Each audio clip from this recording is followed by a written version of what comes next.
Everybody, welcome to Rana's Radar. Here is another awesome shop tour for you. Something that I've been excited about, something that's huge right now. It's expanding so much. Scott's Hot Rods is where I'm at. Let's find out exactly what's happening and what's been going on. I'm here with Cameron once again. How's it going, dude? Good. Busy. Of course you're busy. If you've been following Scott's Hot Rods on social media, you know that these guys have been expanding. You've been adding some new machinery, new facilities, new buildings, and I'm here to find out and take you guys on a tour. Cameron, what's been happening in the last 2 years with Scott's Hot Rods? A lot's been happening. We moved from California to Knoxville, Tennessee in 2018. And then a year and a half ago, we bought a building down in Friendsville, Tennessee, which is about 40 minutes away from our main shop. Those are for our paint shop. It was nice that we have our own paint shop, but 40-minute drive either way without traffic kind of got in the way because there's always traffic. This new shop is less than 10 minutes away from our main shop. So it makes my life a lot easier and everything. So but it's not just the paint booth that has been expanded. I mean, that kind of got the ball rolling, didn't it? Yes. See, he's smiling. Hey, let's walk in. All right. Because I'm excited to see everything. But I did see the paint booth, the old paint booth, and that's on the channel as well as a tour with Cameron previously. But everything is different now. Yes. The paint booth then was big, but now this building. The old paint shop was 8,000 square foot. This new building, the warehouse, is 21,000 square foot, and we have 6,800 square foot of offices. Don't know what we're gonna do with all the offices, but it looks nice. It does look nice. I can smell the paint in here, everybody. Scott's Hot Rods has been expanding so much. It was already pretty big in California, but you guys have moved all the way here to East Tennessee, and you are just growing. Yes. So between our old shop in California was 8,000 square foot. Now we have our main building here is 20,000. Next door, our fab shop is 12,000 square foot, and then this whole building is 21,000. So wow, custom paint, machining, and powder coating is something new as well. I'm just going to go in because Cameron's enticing us so much with all these numbers. Let's go in, mate. Yeah. So here's our polishing room with all the lights. So that's a 65 Cutlass we're working on doing final assembly. Customer out of Mississippi, Cecil Carter. Really cool guy. And it's just about done. Finished polishing some panels. Just got to put it together. And did this come here just for the paint? well, we built the whole car. You built the whole car? Yeah. One of our main fabricators, Ken, did all the fab work on this. So this is his first complete build, as he says. So it's got our coilover chassis, LT4 motor in it. We did custom valve and coil covers for it, custom LT4 supercharger lid, and we painted it the copper bronze. And then the paint on the cars, I forget the name. It's a green. It's a green. It's a nice green. Everything on this Cutlass has happened here at Scott's Hot Rods. Yes. Not just the paint, but we're talking the chassis as well. Yeah, it came to us as a nothing car. You know, bunch of rust all around the perimeter, all the drip rails, all around, all the windows all rusted out. And from probably about the bottom third, had a decent amount of rust in it. We told the customer, well, we could find you a better car. They said, well, this was my car from high school. So, nice. It had been sitting for about 25 years in a barn. Wasps' nests in it, rats' nests in it. It was a lot of work. Yeah. So we stripped it all down, had it blasted, and that's how we start all of our cars. We take them down to bare metal and work from there so we see what we're working with, not trying to discover rust as we go. Were you able to save a lot of the parts, or did you have to get a lot of aftermarket panels? No, it's mostly what we didn't fix for rust. It's all original panels, except for, like I said, the rust we replaced. The funny thing about this car is, on the original floor, which is we all cut out, put only flooring, there was a hole in the floor. It looked like a bowling ball fell through it, but there's no hole in the roof, so we don't know what had fallen through. Because it was bent down, so it didn't make any sense. But we knew we were cutting that out anyway, so when it blasted, we just didn't bother blasting the floors because we were cutting them all out. Do talk to me about the running console and the dash. Dash is all out of sheet metal. It mimics the original dash, but we made it all new. We have Dakota digital gauges for it. We machined the dash cluster for it, which is not here right now. We did the glove box and everything, so it's very similar to the original dash as in looks, but it's all brand new. And the customer wanted 4 bucket seats with the console that ran the whole way. This is going to look nice. Oh yeah. And the interior is going like a chocolate brown. Nice. And then, like they said, it's not fully polished out yet. It's still wet sanded. Now, I do want to ask about the bed. I know we're here to check out the facilities, everybody, but when we see such awesome pieces like what's happening right here, how's it going? How are you? Not too bad, mate. What are you working on? Brian's OBS bed. Trying to get the inside sanded and get some mat cleared on the bed floor. You can follow this build in Classic Trek Performance. There's a lot of sheet metal stories on it, just like the other 51 Chevy we're doing. And no, this bed won't be hauling mulch or hay. It's too pretty, mate. Ah, that's beautiful. Talk to me about the pinstriping here. So the pinstriping is done by Ron Flanor. It's a green gold variegated leaf.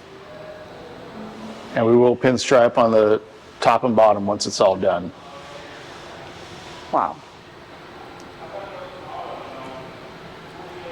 And when can we expect to see this finished? I don't know, whenever Steve's done. It'll be a triple crown. Yeah. It'll be at Triple Crown. Both of these will be at Triple Crown. I look forward to seeing the finished product already. I'm loving the green and the fact that that's gold leaf right there. That's so pretty cool. The lighter color green is Honda Green T, and then the darker color is Toyota Amazon Green. The pattern here has definitely caught my attention, and that's obviously done in-house here as well. Yes. Yeah, Ken did all that using the bunch of sheet metal tools. The tools that we're going to check out today. Yes, we will see those soon. All right, we'll let Steve be. Thanks, mate. We go out in the paint shop.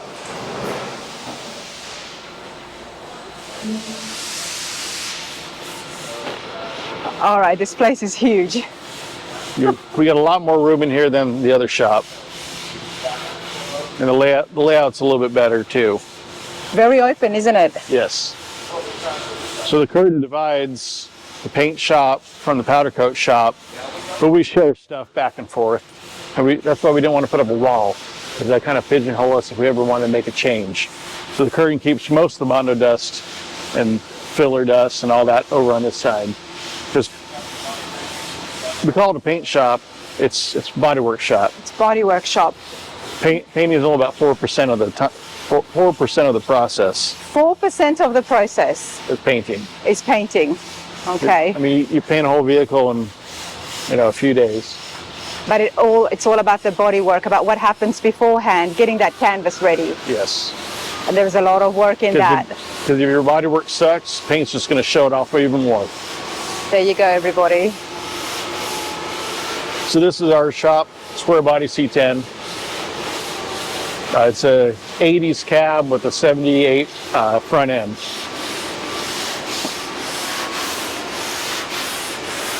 It's not about the paint, it's about what you're doing right there, isn't it? Exactly.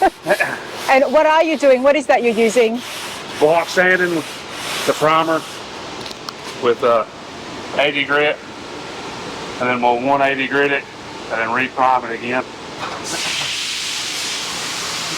Something I look forward to doing on my cab soon. Yeah, you see that now. Yeah. It's a lot of work. It's a lot of work. Kirk, what are you working on here? I am fitting up some trim. These were made at our shop, at the main shop, and I'm trying to fit it up to the body lines. Justin likes a really nice tight gap, and I'm trying to perfect all that. I've had to slot some holes, move some stuff around from what we initially had, but it's getting there. It's just time consuming. this is the work that gets put in, and then we see great finished products like we saw with Troy's F100. Yeah. The blue one, that was spectacular, and the gaps on that was just non-existent, honestly. Yeah. This is the stuff that makes or breaks one. It's the gaps and the time spent doing it. You know. Yeah. This separates the mall cruisers from a show car. You know, so. But this, I mean, you guys got to be careful, because if this is a shop truck, it's going to be getting driven over to the car show. Oh yeah, we're gonna beat the crap out of it. They're going to beat the crap out of it. Yeah. I mean, we're gonna line X the bed. I mean, Yeah. if you want to throw something in it and drive it, you can. So. Yeah. A lot of our truck trucks like this, we're gonna line next to the bed, just like the black C5 C10. Yep. So we can throw stuff in it. We're at a car show, we'll throw a box of catalogs in the bed. Yes. You know, a lot of times, that's why we drive the white Suburban a lot of places. We'll throw all of our bags in there so they're not in the bed of the truck, get wet in the rain, because it rains a lot here in Tennessee. It does, yep. Now, you said Linex the bed? Yeah. What is that, like Raptor liner or? Yeah. Linex, Rhino liner, Okay. Linex. All right, well, there's a lot to see here, and powder coating happens as well. Thanks, Kirk. Oh yeah, thank you. Cameron, is this one of your chassis right here? Yes. This is for Tri-5, one of our customers. The body's being media blasted today. They did aluminum oxide on the bed, on the floor and the underside, and we'll switch it over to plastic media here in a little bit, and we'll do all the body panels and the exterior of the body. Aluminum oxide is a little too abrasive for trying not to screw things up. Plastic media is gentle enough, but it'll take the old paint off. Well, I do want to ask about powder coating, so let's walk over to the other place.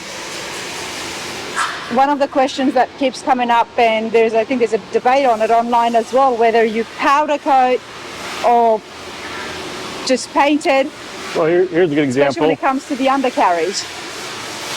So for Brian's OBS truck, this is the radiator support, core support. We took it all apart, had it media blasted, and powder coated it chassis black. Powder coat's a bit stronger than paint. It doesn't scratch as easy. And this is the part you're not going to really see. I'm not supposed to touch that? Oh, no, you can. Okay. That's some dust. Okay. Oh, it's antices. It's from that bolt hole. You're fine. All right, but Now this is going to be everywhere. right. It's actually a nice silver, isn't it? Yeah, it's going to be in your hair. Awesome. But hey, so powder coating and in chassis black, it gives it such a nice, not too much of a bright shine, but it's not exactly matte either. That's what I Correct. was trying to see. So chassis black, what we refer to as chassis black, is 40% gloss. Okay. This is done in BKO2 is the powder coat number. And it's a 40% gloss. It's a very common powder to use when doing black. It's flat, it doesn't seal as much. You need some gloss in it to seal the powder coat. And if you did this really glossy, you'd look through the grill and see it, and it's just too much. It's too much. So this is like all over most of the chassis we do is just a 40% chassis black. Talk to me about powder coating, because I know Scott's Hot Rods have invested a huge deal, and you've got your own facilities, not just for the cars that you are building, but it's also open to the public as well. Yes. So Titan Powder Coat is a sister company. It's completely separate, but it's in the same building. Okay. So legal standpoint, it's a separate business. Okay. Justin is a partner in it, and he's full owner of Scott's Hot Rods. So it's something we have wanted to bring, not necessarily in-house, but it is in-house, because not to talk crap about other powder coaters in the area, they're just not up to par. You know, they're great at doing fences, you know, handrails and stuff like that, but no one does a true top quality powder coat in the area. Okay. Well, let's go and see that. right, And I would we'll go like to there. know what is the benefits of powder coating a frame, and when it comes to the quality and longevity of it for somebody who's driving, or if it's a show car, when would we use powder coating? Powder coat doesn't scratch nearly as easy as paint. It's a lot easier to apply because we just media blast whatever you're doing, and then you spray the powder on and bake it, and it's done.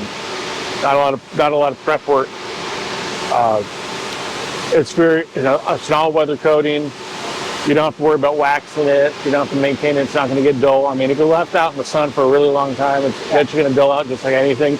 But if you do the proper clear on top of it, it lasts a very long time. So this is powder coat side of the shop. We invested a lot of money into this place. Is that the oven? That's the oven. That's the big oven right there. On the other side of the curtain, that's our blast booth from Empire. And the oven's also from Empire, but a different Empire company. Okay. They both are in the blast and powder coat business. Can people inquire about Titan powder coating through Scott's Hot Rods? Yes, or you go to titanpowdercoat.com. Okay. So what's the process? What happens first? Everything gets media blasted. Right in there, okay. Yeah. Now we are certain materials like aluminum needs to be washed for the phosphorus wash, which we're going to be getting at very soon. So a lot of factory wheels are already powder coated from the manufacturer. So instead of media blasting them, this is a small blast booth. Just for small parts. He's working on a outdoor lamp. And this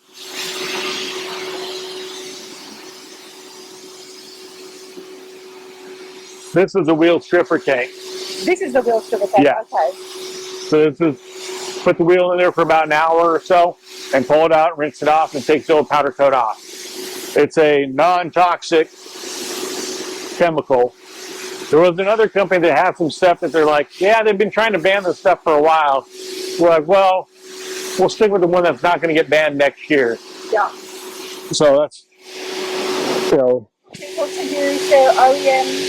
yes, you OEM wheels or brand new wheels that you don't like the fittings that's on them. Okay. So we could medium blast them, but that leaves a little texture to it. This will just strip it right off, and then we can go from here straight to powder. And it gets dipped in? Yeah. It's more efficient because it goes into everywhere. Yeah. More efficient, it's a lot quicker, and you don't have to tie up the blast booth with it. All right, that's where it gets sand blasted or media blasted? Media blasted. We don't use sand. Okay. We use two different types of media here. One's aluminum oxide. That's for most everyday parts, chassis, frames, anything like that. Now the bodies of the cars, we use plastic media.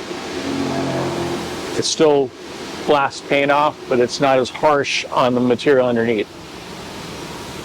Because the big thing about media blasting is, a lot of people don't know, is heat. Heat. And so if you blast one area too long in some sheet metal, you're putting a lot of heat into it. Friction creates heat and warp the metal real easy. So what is getting blasted today? 57 Bel Air. Hi, how's it going? Good, how are you? Good, thank you.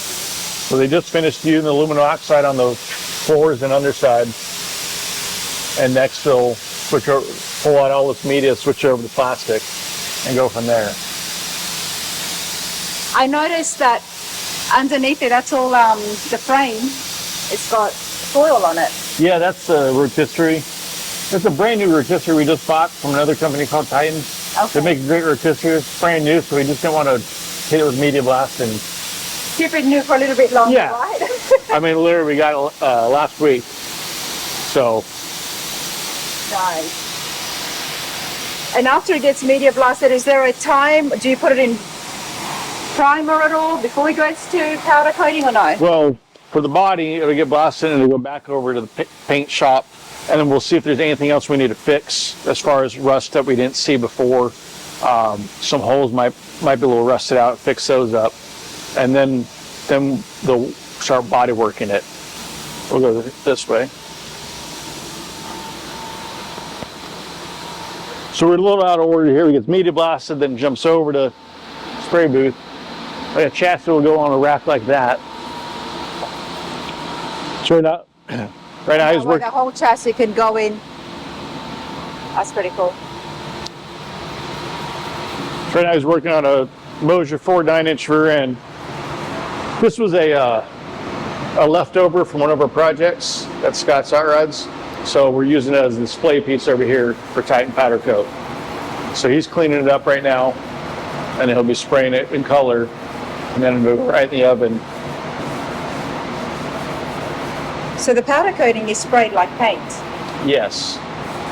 Similar to paint.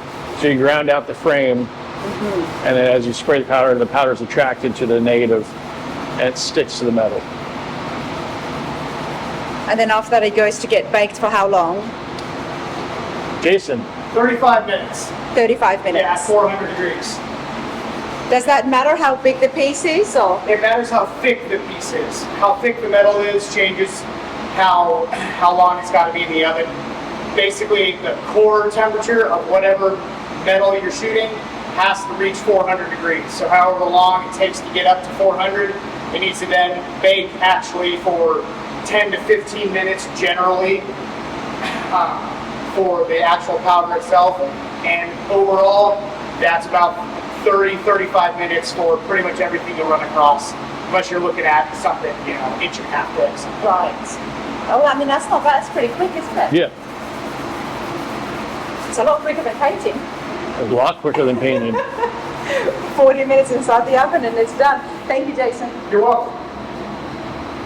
You know what I'm enjoying so much, Cameron, is we all love trucks. Your facility is so big, including the oven and stuff. You could put so much, not that anybody would put a truck inside the oven, but it's big to facilitate really big parts. Yes. Dualies. So our main I'm thinking. oven here, it's 25 foot, basically 10 by 10 by 25.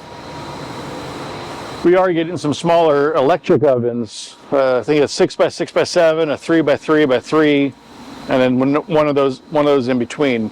So right now we're just using the big oven for everything. That's all we have. Okay, you said smaller electric ovens? Yeah. So this is a natural gas oven.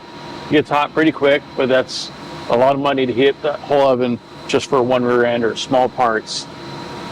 So we're getting 3 smaller ovens for different size parts. And the electric oven just turn on like your oven at home, and roll stuff into it, or smaller stuff on a rack and hang it inside. So if you're doing a bunch of, you know, like low car is going to be sent over a bunch of parts that want Cerakoted and powder coated, depends on the part.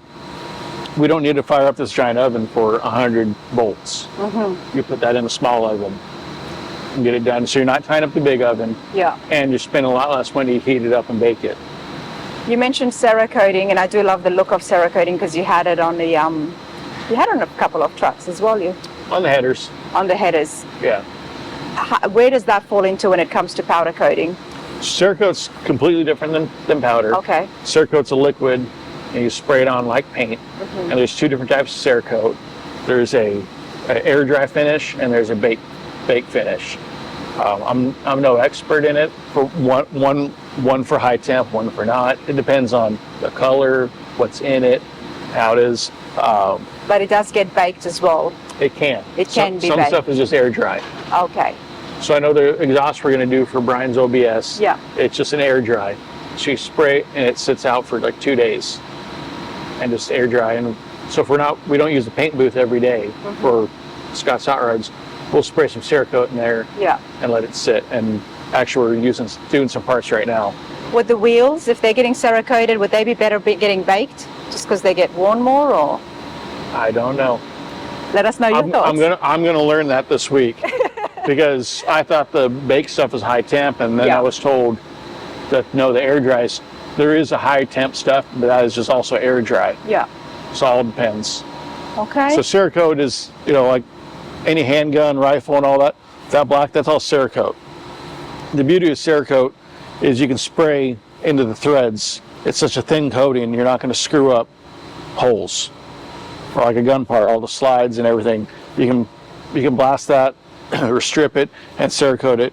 If you scratch Cerakote, you can scuff it up and Cerakote it again. Versus powder, you need to take all the powder back off to powder coat it again. Okay. So if somebody gets a scratch on a chassis, then it has to be repowder coated the whole thing? Yeah.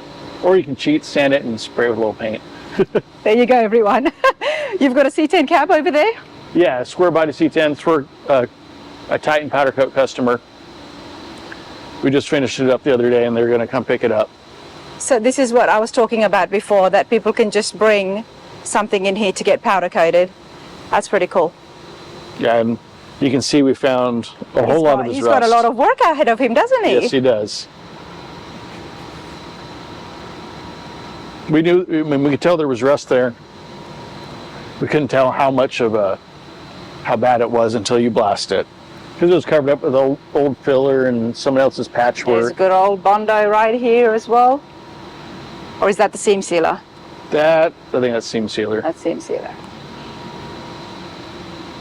Wow. What I call rust like that is, like when you make a quesadilla and the cheese that squirts out in the fry pan and it bakes for too long, that's what that is. I'm guessing Cameron here is a big fan of grilled cheese. Oh yeah. There you go. All right, this is a massive facility, but there is no machines here. There is no tools, and there is no finished cars. No, actually there are a couple of finished cars. We'll go in the showroom over here. There we go.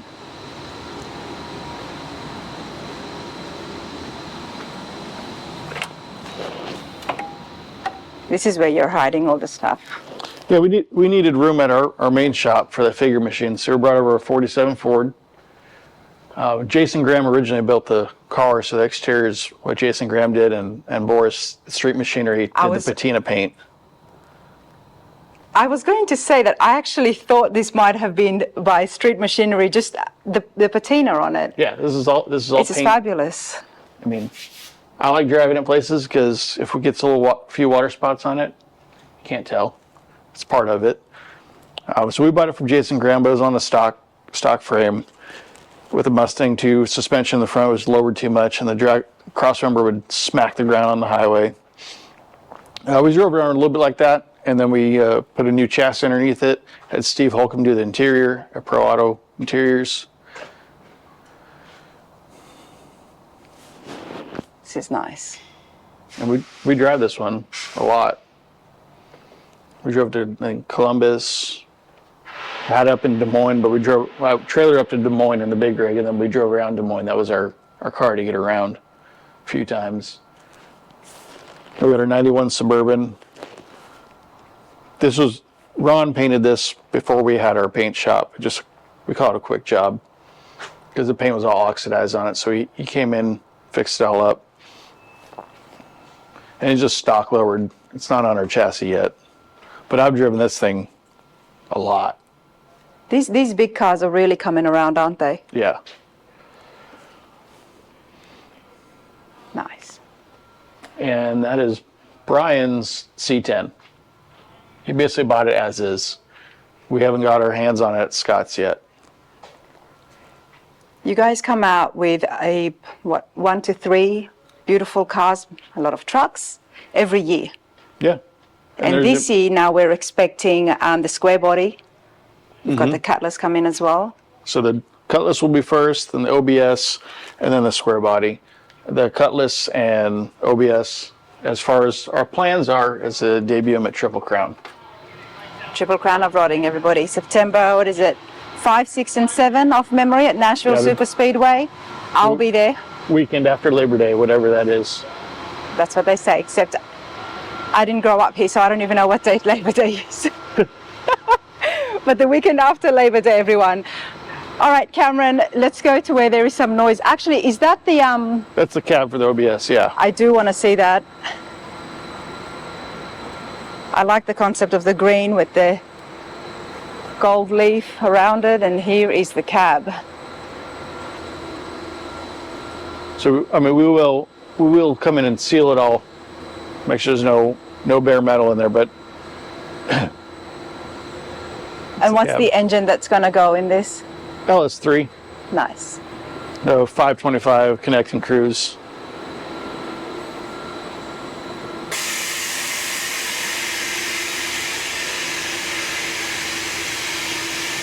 I like that firewall, it's different. It's a matte clear finish. It's a matte clear finished. I mean, all this you won't see. This is underneath the inner fender. So this is Raptor liner.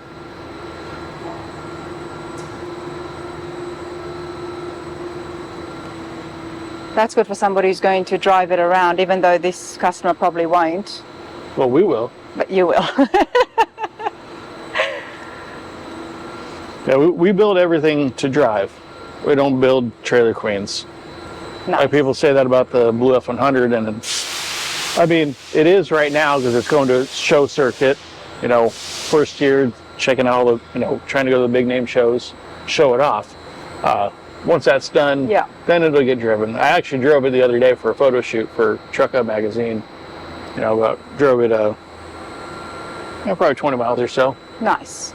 But it comes down to the individual person as well, because that truck is very dear to Troy. He's had it Yes. for a long time. And sometimes people drive the projects, or they drive the original stock for a while. So once it does get redone, then maybe they want to, just preserve it for a little while. Yeah. Just like you've got foil over the rotisserie. You want to ruin the brand new rotisserie. You go easy on it at first. Now the Bentley. That is our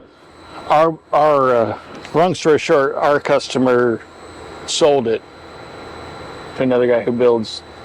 It's not even finished, and he sold it. Because Yeah. I saw this, there was some 3D scanning that I did with Carl from Avante-Garde on the interior, and here we are now. It's put together. It's about a week away from getting color put on it, but it's been mothballed for the moment. Pretty sure the customer who bought it is going to have us finish painting it. Mm-hmm. We're going to put it back together, and then he's going to take it and do all the finish work. Like finish the wiring, do the interior, and all that. So it's just in a holding pattern right now. Oh, But okay. the body work is basically all done. We just got to prep it for paint. Interesting. All right. There is the paint booth, of course. Yes. Now, how far is the next building? I know before you had to drive 40 minutes to get here. Less than 10 minutes. Less than 10 minutes. No highway. Just a little back road through some neighborhoods. It's a much easier drive because the minimum was 40 minutes to the old shop. I mean, there was one day I was in a rush, headed down there, dropped the truck off, and had to head back to the shop. I told Justin, I'm like, hey, about to leave the shop. He goes, okay, cool, see you in a bit. An hour later, he called me, he goes, where you at? I'm like, parked on 40. And he goes, why'd you go that way? I go, well, the other side was worse.